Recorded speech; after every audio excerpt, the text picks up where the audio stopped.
की फतेह। सतनाम श्री वाहिगुरु साहिब जी।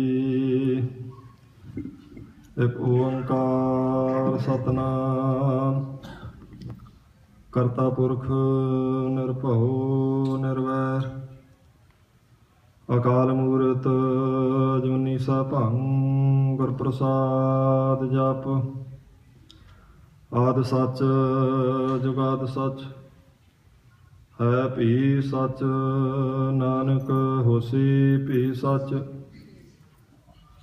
चक्कर चहन हर बरन जात हर पात नहन जेह रूप रंग हर रेख भेख को कह ना सकत केह चल मूरत अनुभव प्रकाश यम तोज कहजै कोट इंद्र इंद्राण साहे साहान गणिजै त्रिभावन महीप सुर नार असुर नेत नेत बंतरण कहत वह सर्वनाम कथ कवन कर्म नाम वर्णत सुमत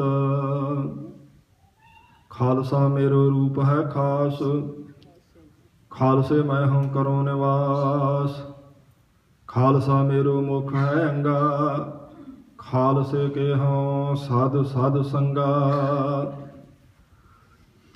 खालसा काल पुरख की फौज प्रगट्यो खालसा परमात्म की मौज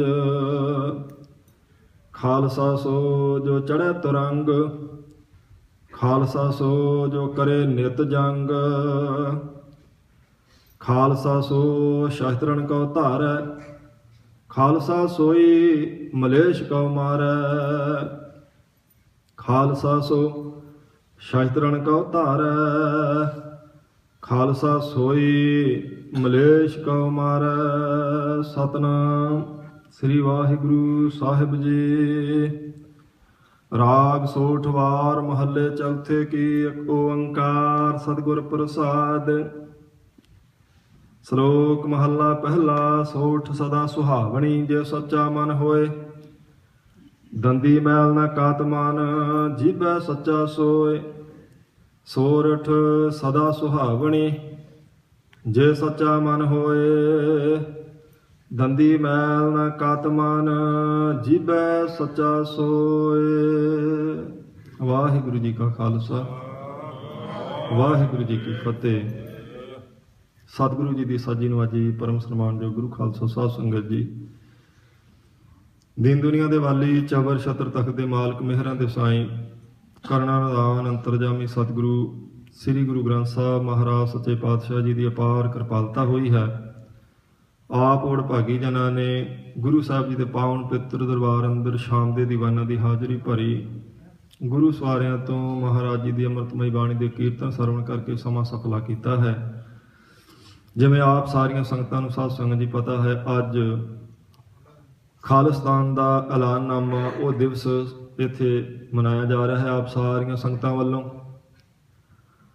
जिहड़ा 1986 में सरबत खालसे वेले पंथक कमेटी वालों साध संगत जी अनाउंस किया गया सी उस दिहाड़े नूं मनाउण वास्ते संकल्प तो बहुत लोगों ने किया सी भावें क्योंकि आज़ादी की साध संगत जी गल सी ते आज़ादी जिहड़ी आ ये हरेक मनुख का मुढ़ला अधिकार मन्निया गया। पशु ते पंछी भी आज़ादी चाहुंदे आपां तां फिर भी मनुख हां। ਉਹਦੇ ਉੱਪਰ ਸਾਧ ਸੰਗਤ ਜੀ ਉਦੋਂ ਸੰਕਲਪ ਕਈਆਂ ਨੇ ਕੀਤਾ ਪਰ ਸਮਾਂ ਆਉਣ ਤੇ ਕਈ ਨੱਠ ਗਏ ਕਈ ਭੱਜ ਗਏ ਕਈਆਂ ਜਵਾਬ ਦੇ ਦਿੱਤਾ ਕਈ ਮੁੱਖ ਮੋੜ ਗਏ। ਪਰ ਫਿਰ ਵੀ ਕੁਝ ਲੋਕ ਐਸੇ ਗੁਰਮੁਖ ਪਿਆਰੇ ਹਨ ਜਿਨ੍ਹਾਂ ਨੇ ਉਹ ਦੀਵਾ ਅਜੇ ਤੱਕ ਜਗਦਾ ਰੱਖਿਆ ਆਜ਼ਾਦੀ ਵਾਲਾ। आज़ादी का नारा सब तो पहला गुरु नानक देव महाराज सच्चे पातशाह जी ने साध संगत जी मारिया। उन्होंने कहा हर मनुख नूं जीवन का अधिकार है गुरमुखो आज़ाद होके।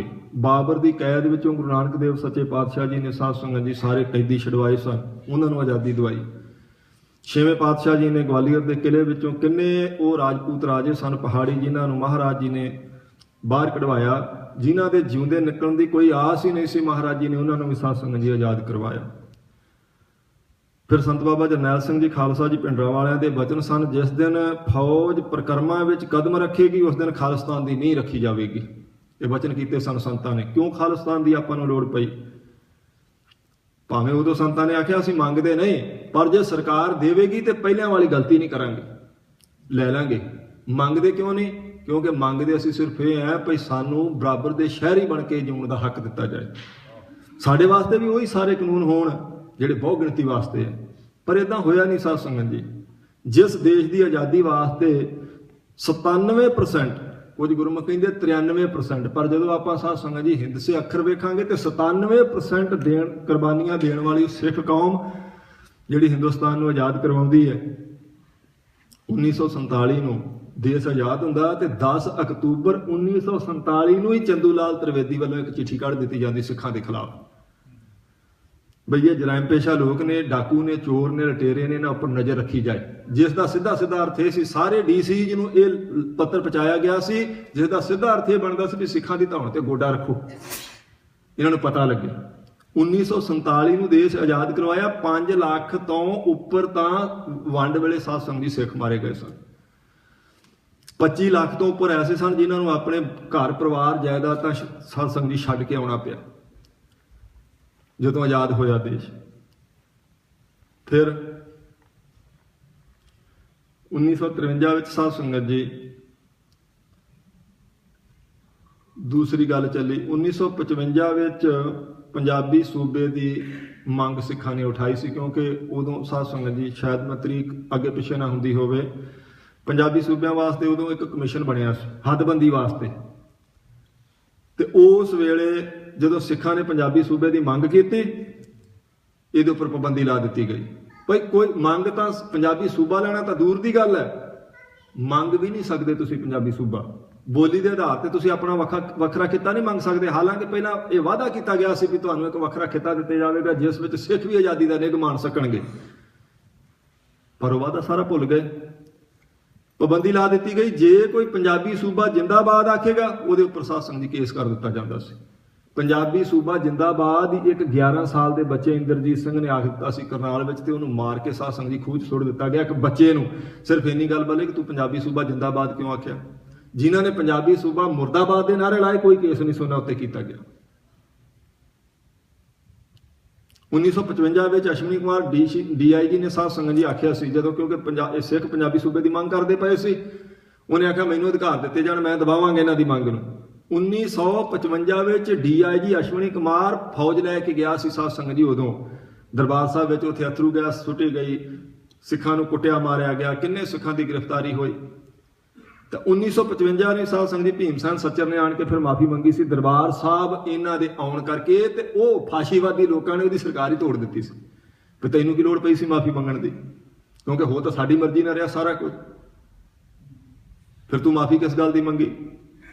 ਫਿਰ 1966 ਵਿੱਚ ਸਾਧ ਸੰਗਤ ਜੀ ਪੰਜਾਬੀ ਸੂਬਾ, ਕਿਉਂਕਿ 65 ਵਿੱਚ ਜੰਗ ਲੱਗ ਗਈ, ਇਹਨਾਂ ਨੇ ਸਿੱਖਾਂ ਦੇ ਦੇਖ ਲਏ ਹੱਥ। ਉਸ ਵੇਲੇ ਇਹਨਾਂ ਦੀ ਸੂਰਮਗਤੀ ਬਹਾਦਰੀ ਦੇਖੀ, ਤੇ 1966 ਵਿੱਚ ਫਿਰ ਇਹਨਾਂ ਨੇ ਪੰਜਾਬੀ ਸੂਬਾ ਦਿੱਤਾ। ਪੰਜਾਬੀ ਸੂਬਾ ਨਹੀਂ ਬਲਕਿ ਪੰਜਾਬੀ ਸੂਬੀ ਦਿੱਤੀ, ਕਿਉਂਕਿ ਪੰਜਾਬੀ ਬੋਲਦੇ ਇਲਾਕੇ ਤਾਂ ਸਾਰੇ ਬਾਹਰ ਰੱਖ ਲਏ ਸਨ।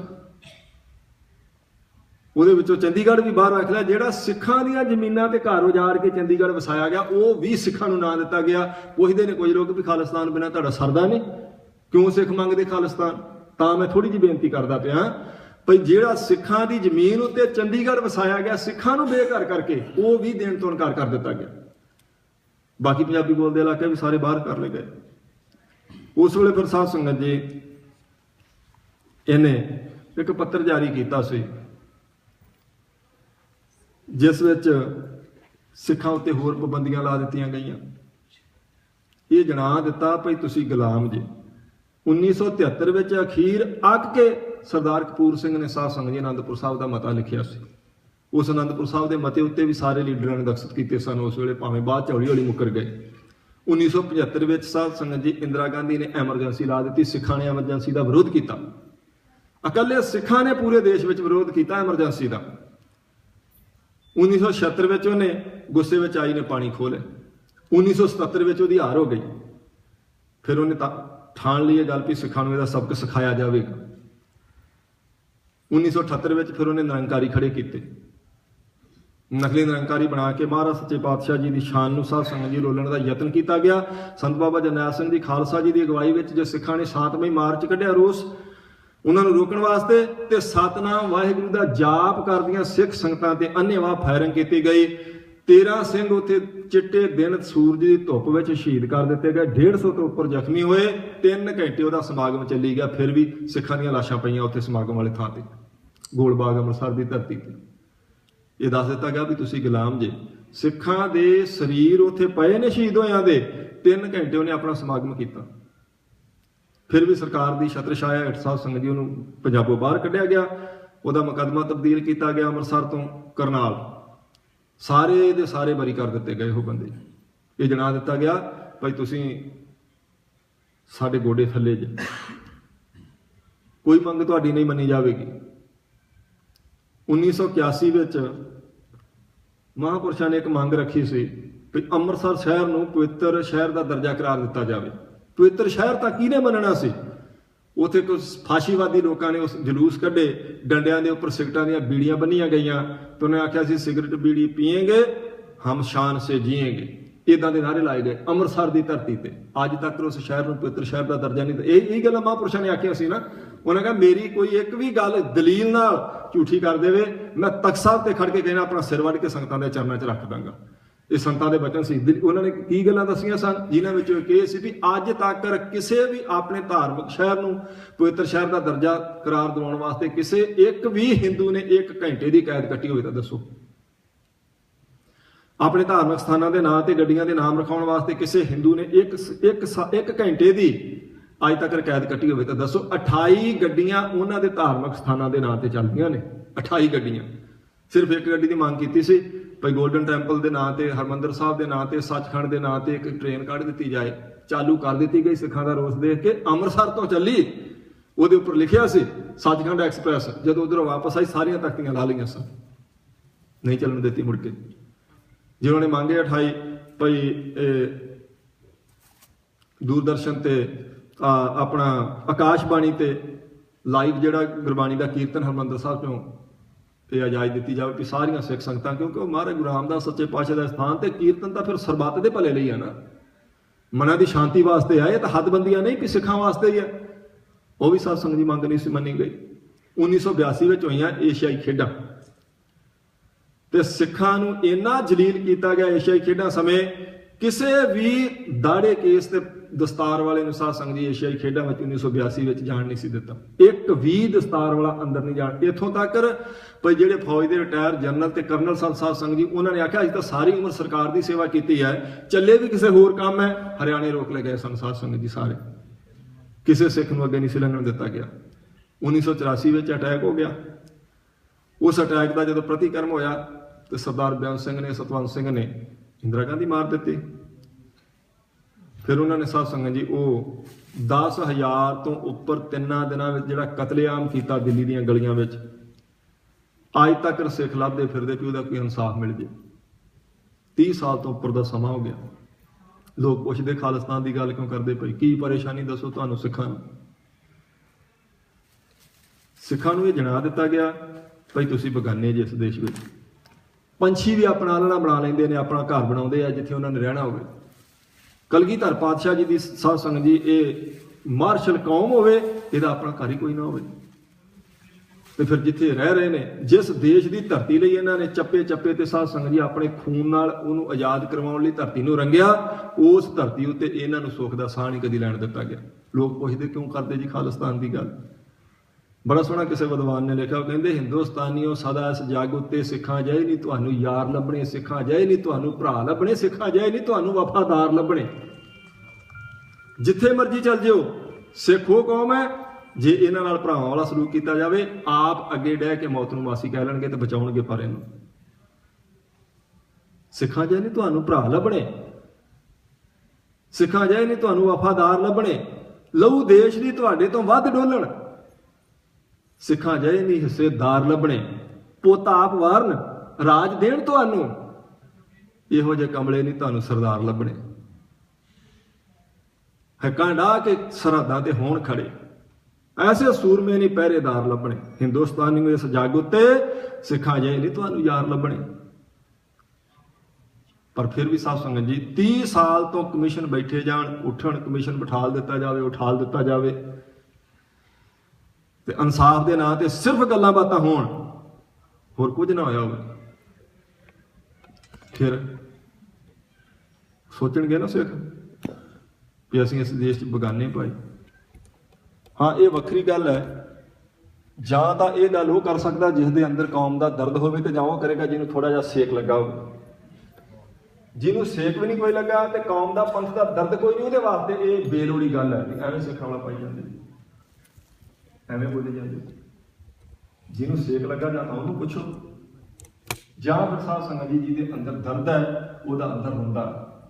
ਕਿੰਨੇ ਦਿਨ ਹੋ ਗਏ ਨੇ, ਜਨਵਰੀ ਦੇ ਮਹੀਨੇ ਦਾ ਬਾਪੂ ਸੂਰਤ ਸਿੰਘ ਬੈਠਾ, ਉਹ ਹਿੰਦੂ ਮੀਡੀਆ ਜੇ ਅਕਾਲ ਤਖਤ ਸਾਹਿਬ ਤੇ ਸਾਧ ਸੰਗਤ ਥੋੜੀ ਦੇਰ ਲਈ ਕਿਸੇ ਦੀ ਵੀ ਗਲਤੀ ਕਰਕੇ ਡਾਂਗ ਸੋਟਾ ਚੱਲਿਆ ਤੇ ਇੰਨਾ 3 ਦਿਨ ਉਹ ਵਿਖਾਉਂਦੇ ਰਹੇ ਨੇ ਬ੍ਰੇਕਿੰਗ ਨਿਊਜ਼ ਕਰਕੇ, ਪੰਜਾਬ ਵਿੱਚ ਸਿਰ ਕੀ ਕਰਦੇ ਪਏ। ਹੁਣ ਭੁਚਾਲ ਆ ਗਿਆ, ਚਲੋ ਇਹ ਕੁਦਰਤੀ ਆਫਤ ਹੈ। ਜੰਮੂ 'ਚ ਹੜ੍ਹ ਆ ਗਿਆ ਸੀ, JNK 'ਚ, ਨੇਪਾਲ 'ਚ ਆ ਗਿਆ। ਸਿੱਖ ਟਰੱਕਾਂ ਦੇ ਟਰੱਕ ਲੈ ਕੇ ਉੱਥੇ ਲੰਗਰ ਤੇ ਗਏ ਨੇ, ਦੁਖੀਆਂ ਦੀ ਬਾਂਹ ਫੜੀ ਹੈ। ਸਿੱਖ ਖੇਡ ਹੋ ਰਹੀ ਸਭ ਥਾਵਾਂ ਤੇ। JNK ਵਿੱਚ ਸਾਧ ਸੰਗਤ ਮਹੀਨਾ ਭਰ ਸਿੱਖ ਰਹੇ, ਇੰਨਾ ਲੰਗਰ ਗਿਆ ਹਰਿਮੰਦਰ ਸਾਹਿਬ ਤੋਂ, ਤੇ ਸਿੱਖਾਂ ਨੇ ਹੋਰ ਆਪਣੇ ਕੋਲੋਂ ਨਿੱਜੀ ਤੌਰ ਤੇ ਜਿਹੜਾ ਪ੍ਰਬੰਧ ਕਰਕੇ ਖਰਚਾ ਕੀਤਾ। ਕਿਸੇ ਮੀਡੀਆ ਨੇ ਦਿਖਾਇਆ, ਕਿਸੇ ਨੇ ਦਿਖਾਇਆ ਹੋਵੇ ਭਈ ਆ ਦੇਖੋ, ਆ ਸਿੱਖਾਂ ਦਾ ਵੀ ਰੂਪ ਤਾਂ ਦੇਖੋ ਨਾ, ਭਈ ਡਿੱਗੇ ਨੂੰ ਉਠਾਉਣਾ, ਬਿਮਾਰ ਦੀ ਮਲਮ ਪੱਟੀ ਕਰਨੀ, ਰੋਂਦੇ ਨੂੰ ਹਸਾਉਣਾ, ਇਹ ਸਿੱਖਾਂ ਦੀ ਡਿਊਟੀ ਉਹ ਕਰਦੇ ਪਏ ਨੇ। ਇੰਨਾ ਧੱਕਾ ਹੋਣ ਤੋਂ ਬਾਅਦ ਵੀ ਸਿੱਖ ਸਾਰਿਆਂ ਨੂੰ ਗਾਲਾਂ ਲਾਉਂਦੇ ਆ। ਜਿੱਥੇ ਹੁਣ ਭੁਚਾਲ ਆਇਆ, ਸਿੱਖ ਤਾਂ ਨਹੀਂ ਨਾ ਉੱਥੇ, JNK 'ਚ ਆਪ ਤੋਂ ਥੱਲੇ ਸਿੱਖਾਂ ਦੇ ਤਾਂ ਨਹੀਂ ਸੀ ਨਾ ਆਈ, ਪਰ ਕਿਸੇ ਮੀਡੀਆ ਨੇ ਦਿਖਾਈ ਸੀ ਇਹ ਗੱਲ। ਤਾਂ ਹੁਣ ਉਹਨਾਂ ਨੂੰ ਬਜ਼ੁਰਗਾਂ ਨੂੰ ਬੈਠਿਆਂ ਨੂੰ ਸਾਧ ਸੰਗਤ ਜੀ ਕਿੰਨੇ ਮਹੀਨੇ, ਜਨਵਰੀ ਦੇ ਬੈਠੇ ਨੇ, ਜਨਵਰੀ ਦੇ ਕੋਈ ਆਈ ਗੱਲ ਬਾਹਰ। ਉਹਨਾਂ ਨੂੰ ਪੁੱਛੋ ਜਿਨ੍ਹਾਂ ਦੀਆਂ ਸਜ਼ਾਵਾਂ ਪੂਰੀਆਂ ਹੋਈਆਂ ਨੂੰ 7-7 ਸਾਲ ਹੋ ਗਏ, 7-7 ਸਾਲ, ਜਿਨ੍ਹਾਂ ਦੀਆਂ ਭੈਣਾਂ ਵਿਆਹ ਹੁਣ ਸਾਧ ਸੰਗਤ ਦੀ ਉਮਰ ਹੀ ਵਿਆਹ ਦੀ ਨਿਗਾਹ ਬੈਠੀਆਂ ਨੇ ਕਿ ਕਦੇ ਸਾਡਾ ਵੀਰ ਬਾਹਰ ਆਵੇਗਾ ਤੇ ਆਪਣੇ ਹੱਥੀਂ ਸਾਡਾ ਆਨੰਦ ਕਾਰਜ ਕਰੇਗਾ। ਉਹ ਸਮਾਂ ਲੰਘ ਗਿਆ ਉਹਨਾਂ ਦਾ। ਕਾਲ ਕੋਠੜੀ 'ਚ ਬੈਠਿਆਂ ਨੂੰ ਸਜ਼ਾ ਪੂਰੀ ਕਰਨ ਤੋਂ ਬਾਅਦ ਵੀ 6-6, 7 ਸਾਲ, 8-8 ਸਾਲ ਹੋ ਗਏ ਨੇ ਤੇ ਕੋਈ ਉਹਨਾਂ ਦੀ ਬਾਤ ਪੁੱਛਣ ਵਾਲਾ ਨਹੀਂ। ਤੇ ਜੇ ਕੋਈ ਇਨਸਾਫ ਬਿਲਕੁਲ ਸ਼ਾਂਤਮਈ ਤਰੀਕੇ ਨਾਲ ਇਹ ਗੱਲ ਕਰਦਾ, ਭਈ ਉਹਨਾਂ ਦੀ ਵੀ ਗੱਲ ਸੁਣੋ, ਜਿਨ੍ਹਾਂ ਦੀ ਸਜ਼ਾ ਪੂਰੀ ਹੋ ਗਈ। ਕੋਈ ਪੂਰੇ ਖਿੱਤੇ 'ਚ, ਜਿੱਥੇ ਸਾਰੇ ਵਰਲਡ ਵਿੱਚ ਦੇਖੋ ਕਿਤੇ ਕਾਨੂੰਨ ਹੈ ਭਈ ਜਿਹਦੀ ਸਜ਼ਾ ਪੂਰੀ ਹੋ, ਕਾਨੂੰਨ ਨੇ ਉਹਨੂੰ ਸਜ਼ਾ ਦਿੱਤੀ ਹੋਵੇ, ਉਹਨੇ ਸਜ਼ਾ ਪੂਰੀ ਕਰ ਲਈ ਹੋਵੇ ਤੇ ਫਿਰ ਉਹਨੂੰ ਛੱਡਿਆ ਨਾ ਜਾਏ। ਪਰ ਸਿੱਖਾਂ ਨੇ ਏਦਾਂ ਹੋ ਰਿਹਾ। ਫਿਰ ਜੇ ਕੋਈ ਸ਼ਾਂਤਮਈ ਤਰੀਕੇ ਨਾਲ ਉਹਦੀ ਆਵਾਜ਼ ਗੱਲ ਕਰਨ ਦੀ ਯਤਨ ਕਰਦਾ, ਉਹਨੂੰ ਦੂਜੇ ਤਰੀਕੇ ਨਾਲ ਸਾਧ ਸੰਗਤ ਦਬਾਇਆ ਜਾਂਦਾ। ਇੱਥੋਂ ਦਾ ਸਿਟੀਜ਼ਨ, ਉਹਨਾਂ ਦਾ ਪੁੱਤਰ 57 ਦਾ ਤੇ ਕੇਸ ਪਾਇਆ, ਕਿਉਂਕਿ ਇਹਦੋਂ ਵੱਡਾ ਸ਼ਾਇਦ ਪਾਉਣਾ ਚਾਹੁੰਦੇ ਹੋਣਗੇ ਪਰ ਉਹਨੇ ਕੀਤਾ ਕੁਝ ਨਹੀਂ, ਤੇ 57 ਦੀ ਜ਼ਮਾਨਤ ਨਹੀਂ ਹੁੰਦੀ। ਜਿਹੜੀ ਜ਼ਮਾਨਤ ਸਾਧ ਸੰਗਤ ਜੀ ਥਾਣੇਦਾਰ ਹੀ ਲੈ ਸਕਦਾ, ਨਹੀਂ ਤੇ ਚਲੋ ਕੋਰਟ 'ਚ ਜਾ ਕੇ ਤਾਂ 57 ਤਾਂ ਹੁੰਦਾ ਬਸ ਗਾਲੀ ਗਲੋਚ ਮਾੜਾ ਮੋਟਾ। ਕੋਈ 302 ਨੇ ਵੀ ਜਿਹਦੀ ਜ਼ਮਾਨਤ ਨਹੀਂ ਹੁੰਦੀ ਪਈ, ਕੋਈ 307 ਸੀ ਪਈ, 57 ਸੀ, ਬਾਰੇ-ਬਾਰ ਜ਼ਮਾਨਤ ਹੋ ਜਾਂਦੀ 57 ਦੀ ਤਾਂ। ਪਰ ਜਣਾਇਆ ਵੀ ਤੂੰ ਸਿੱਖ ਹੈ, ਤੇਰੇ ਸਿਰ ਤੇ ਦਸਤਾਰ ਤੇ ਮੂੰਹ ਤੇ ਦਾੜਾ, ਤੈਨੂੰ ਦੱਸ ਦਿਆਂਗੇ ਸਿੱਖ ਹੈ ਤੇ ਇੱਥੇ ਕੀ ਕਰਦਾ ਫਿਰਦਾ। ਫਿਰ ਲੋਕ ਕਹਿੰਦੇ ਖਾਲਿਸਤਾਨ ਦੀ ਗੱਲ ਕਿਉਂ ਕਰਦੇ ਜੀ, ਸਿੱਖ ਕਮਲੇ ਹੋ ਗਏ।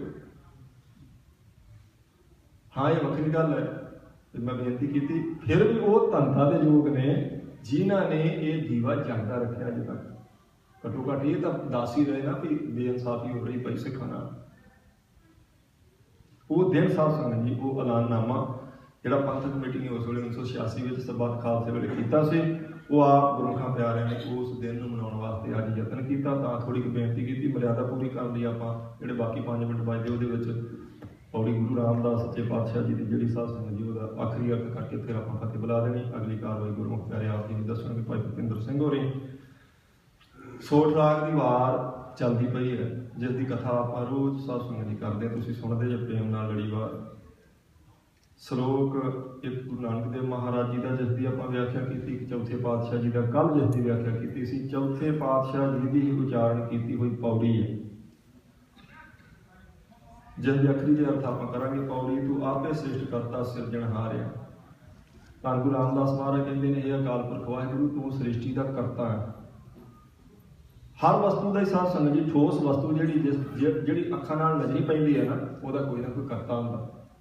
ਹਾਲਾਂਕਿ ਅਦ੍ਰਿਸ਼ ਦਾ ਵੀ ਕਰਤਾ ਹੈ, ਪਰ ਉਹ ਪਰਮੇਸ਼ਰ ਹੈ। ਦ੍ਰਿਸ਼ ਜਿਹੜਾ ਸਾਡੀਆਂ ਅੱਖਾਂ ਸਾਹਮਣੇ, ਉਹਦਾ ਕੋਈ ਨਾ ਕੋਈ ਦੁਨੀਆ ਤੇ ਕਰਤਾ, ਭਾਵੇਂ ਕੋਈ ਮਨੁੱਖ ਹੈ ਕਿਸੇ ਫਿਰਕੇ ਦਾ, ਕਿਸੇ ਖਿੱਤੇ ਦਾ, ਉਹਦਾ ਕੋਈ ਕਰਤਾ। ਇਹ ਵੱਖਰੀ ਗੱਲ ਹੈ। ਕੋਈ ਕੁਝ ਕਰਤੇ ਨਜ਼ਰੀ ਪੈਂਦੇ ਨੇ, ਕੁਝ ਨਹੀਂ ਨਜ਼ਰੀ ਪੈਂਦੇ। ਕੁਝ ਕਰਤੇ ਜਿਹੜੇ ਨੇ ਉਹਨਾਂ ਦੀ ਕਿਰਤ ਕਿਤੇ ਹੁੰਦੀ ਹੈ, ਕਰਤੇ ਕਿਤੇ ਹੁੰਦੇ ਆ, ਇਹ ਵੀ ਫਰਕ ਪੈ ਜਾਂਦਾ। ਪਰ ਅਕਾਲ ਪੁਰਖ ਵਾਹਿਗੁਰੂ ਸਾਧ ਸੰਗਤ ਜੀ ਐਸਾ ਕਰਤਾ ਸ੍ਰਿਸ਼ਟੀ ਦਾ, ਜਿਹੜਾ ਇਸ ਆਪਣੀ ਕਿਰਤ ਦੇ ਵਿੱਚ ਰਮਿਆ ਹੋਇਆ। ਜਿਹਨੂੰ ਪਾਈ ਰੰਗ ਰਵਾਈ ਬੈਠਾ ਵੇਖੈ ਵੱਖ ਅਕੇਲਾ। ਉਹ ਨਿਰਲੇਪ ਵੀ ਹੈ ਪਰ ਇਹਦੇ ਵਿੱਚ ਬੈਠਾ। ਇਹ ਜਗ ਸੱਚੇ ਕੀ ਹੈ ਕੋਠੜੀ, ਸੱਚੇ ਦਾ ਵਿਸ਼ਵਾਸ। सब कुछ तू है मेरे प्यारे, तेरी कुदरत को बल जाए। महाराज दे वचन कहते सब कुछ करने वाला तू है, तू इस सृष्टि का करता है, तू सिरजणहार है, तू तत्तां की रचना की। बाजीगर जैसे बाजी पाई, नाना रूप भेख दिखलाई, सांग उतार थमियों पसारा, तब एक है एक अंकार। महाराज जी के वचन तू आपे सृष्टिकर्ता सिरजणहार है, कहते सारी सृष्टि का करता तू है। दुनियावी वस्तुओं के पदार्थों के ठोस के ਜਿਹੜੇ करते साध संगत जी दिखाई देंगे ने, इस दिखाई देने वाले संसार का करता अदृश्य दिखाई नहीं दे रहा। इस करके कुछ लोग कहते मनण तो इनकारी ने। कबीर साहब किसी ने आख्या सी भाई ये नहीं होंदा जी, इवें किवें तुसीं आखी जांदे रचना परमेश्वर की रची है जी, ये राम की रची है, परमेश्वर का की हथ है। ये तो सुते सिद्ध है भी मनुख तो मनुख, पशुओं तो पशु, पंछियों तो पंछी, वनस्पति तो वनस्पति, जिवें घास तो घास पैदा हो जाता। ये करते का की है भाई रोल। कबीर साहब ने आखिया चलो ठीक है भाई, तुसीं सृष्टि तो इतने जमीन पर कहने हैं कि पशुओं तो पशु पैदा हो रहे हैं, पंछियों तो पंछी, मनुखों तो मनुख, वनस्पति तो वनस्पति। पर कबीर साहब ने जो उपर नूं देख ओए जो दिशा अंबर तारे किनो जीते चीतनहारे, वो जो सूरज चंद्रमा के सितारे देखते पे ने, वो सूरज तो पैदा हो रहा, चंद्रमा तो पैदा हो रहा। दसो वो तारे सियारे वो तो कोई करता है ना। फिर शीश नवा के आखिया सी हाँ ये तो सिद्ध होंदा भी इस सारे का कोई ना कोई करता है, कोई करने वाला है। चौथे पातशाह जी कहते ना तू आपे सृष्टि करता सिरजणहार है, अकाल पुरख वाहिगुरू तू आप है सृष्टि का करता, यदि सिरजना तू की है तो आपे खेल रचाए तो आप सवारिया। कहते सारी खेड तेरी अपनी रची है, तो फिर इस खेड में तू सवारिया होया, ये सवारने वाला श्रृंगारने वाला भी तू आप ही है। तत्तां में एक मुठ ला के तत्तां के उत्तों तू 25 प्रकृतियां पैदा करने वाला भी आप ही है। अकाल पुरख वाहिगुरू तेरे तो बिना दूसरा कोई नहीं, क्योंकि महाराज जो कहते अरबत नरबत झूकारा कुछ भी नहीं सी पहले। तत्तां की रचना तो आखिर अकाल पुरख वाहिगुरू ने की ना। दाता करता आप भोगणहार है, कहते तू दाता भी आप ही है, करता सृष्टि का आप है, तो फिर ये जिग्यासु बन के भोगने वाला भी तू आप ही है। जोगी अंदर जोगिया तू भोगी अंदर भोगिया, तेरा अंत ना पाया स्वर्ग मश पयाल जियो। जोगी अंदर तो जोगी बनया बैठा, भोगिया अंदर तो भोगी बनया बैठा। दाता भी आप है तो अगले बने भोगता भी आप ही है, क्योंकि दाते देने वाले के हाथ जिसका हाथ उपर है वो भी तू है, तो जो लै रहा पदार्थों भोग रहा उन्होंने अंदर भी तू आप ही बैठा। इसे करके खेल आख्या परमात्मा का। देखण आयो जगत तमाशा दसवें पातशाह जी कहते दाता करता आप भोगणहारिया, सब तेरा शब्द वरतै उपावनहारिया। कहते सारे पासे ये सृष्टि के करते परमेश्वर तेरा ही हुक्म वरता पिया, हाँ गुरमुख सदा सदा ही गुर को वारिया। चौथे पातशाह जी पौड़ी की संपूर्णता करते कहते असं गुरु तो बलहार जाने हैं, वो तो सदके जाने हैं जिसने सोची बख्शी है कि इस सृष्टि का करता अकाल पुरख वाहिगुरू आप है। ये साध संगत महाराज सतगुरु गुरु रामदास सच्चे पातशाह जी ने कृपा की, सिर्फ आखिरी जी अर्थ करके आप मर्यादा पूरी की है। बाकी क्योंकि अज अगली कार्रवाई कोई विशेष है, वो गुरमुखी बारे आप जी ने सरवण कराउणगे। विचार करदे तो होइयां भुलां आप गुरमुखां ने क्षमा कर देनी है जी। लेखक कहते हैं छुट्टी जाए सिरजणहार बख्शणहार बख्श लै नार पारता। वाहिगुरू जी का खालसा वाहिगुरू जी की फतेह। साध संगत जी बेनती है ये संसिख पंथ के महान विद्वान कथावस्तकार जो ज्ञानी जी ज्ञानी बलबीर सिंह जी जूके वाले विद्यार्थी दमदमी टकसाल जिन्होंने पासों आप जी बहुत ही प्यार से अज के दिहाड़े का इतिहास भी सरवण कर रहे थे और कौमी त्रासदियों का भी कोई जिक्र कर रहे सन और अपने आजाद राज की गल भी उन्होंने आप जी नाल साझी की है। सो ज्ञानी जी का बहुत बहुत धन्यवाद है। जिवें आप जी को पता है पिछले दिनों तो आप जी अनाउंसमेंट करते आ रहे हैं कि गुरुद्वारा सिख कल्चर सोसायटी वालों ट्राई स्टेट दी समुचियां जथेबंदियां सोसायटियां सभावां प्रबंधक कमेटियां सेवादारां दे नाल मिल के हर साल आप खालिस्तान ऐलाननामे का दिन मनाते हाँ। ये वो दिहाड़ा जो 1986 के सरबंध खालसा समागम करके पंथक कमेटी वालों एक विशेष ऐद लिया गया कि कौम को अपना वखरा राज चाहिए।